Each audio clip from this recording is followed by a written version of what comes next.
warahmatullahi wabarakatuh. Perkenalkan, nama saya Nesta Septiani, saya dari kelas 12 IPA 4. Di sini saya akan melakukan praktikum respirasi anaerob fermentasi alkohol untuk memenuhi salah satu tugas mata pelajaran biologi. Dasar teori. Fermentasi adalah proses produksi energi dalam sel dalam keadaan anaerobik. Respirasi anaerob adalah proses pembebasan energi tanpa adanya oksigen.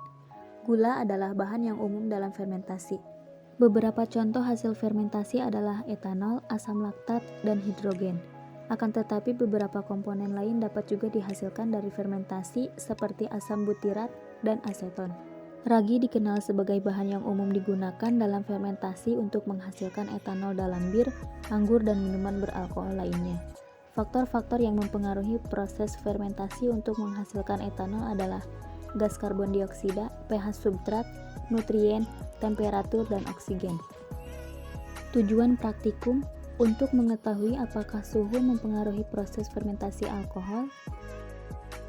Alat dan bahan: botol plastik bekas, sendok, corong, balon, vermipan, gula, air dingin, air hangat, dan air panas.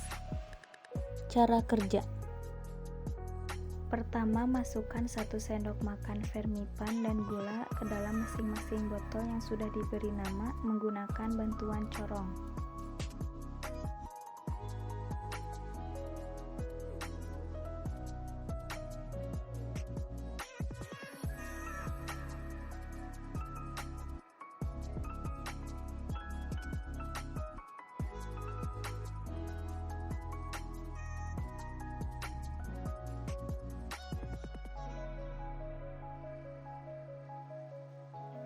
Kemudian tambahkan air dingin, air hangat, dan air panas ke dalam masing-masing botol yang sudah diberi nama.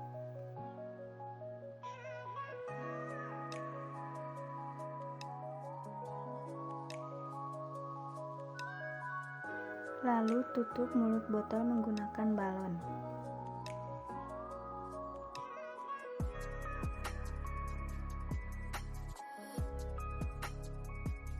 Terakhir, kocok botol hingga gula dan vermipan larut.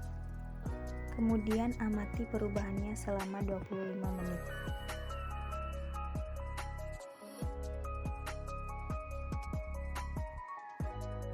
Hasil pengamatan.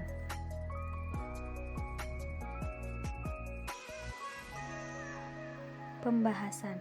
Apa saja faktor-faktor yang mempengaruhi fermentasi? Yang pertama, pH. pH dari media sangat mempengaruhi pertumbuhan mikroorganisme. Setiap mikroorganisme mempunyai pH minimal, maksimal, dan optimal untuk pertumbuhannya. Untuk yes atau ragi, pH optimal untuk pertumbuhannya ialah berkisar antara 4,0 sampai 4,5.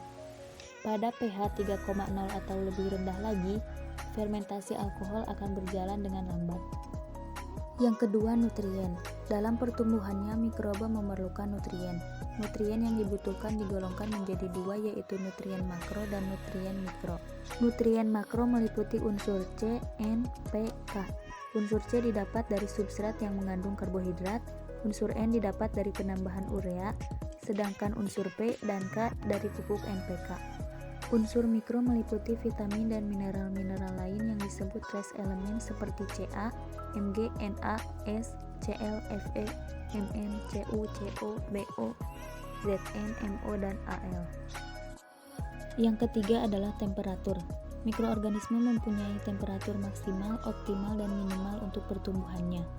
Temperatur optimal untuk ragi berkisar antara 25-30 derajat Celcius dan temperatur maksimal antara 35-47 derajat Celcius. Beberapa jenis ragi dapat hidup pada suhu 0 derajat Celcius.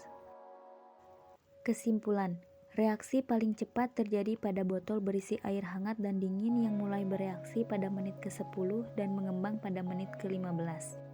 Semakin lama botol yang berisi air hangat dan dingin menghasilkan banyak busa dan perlahan-lahan balonnya mengembang.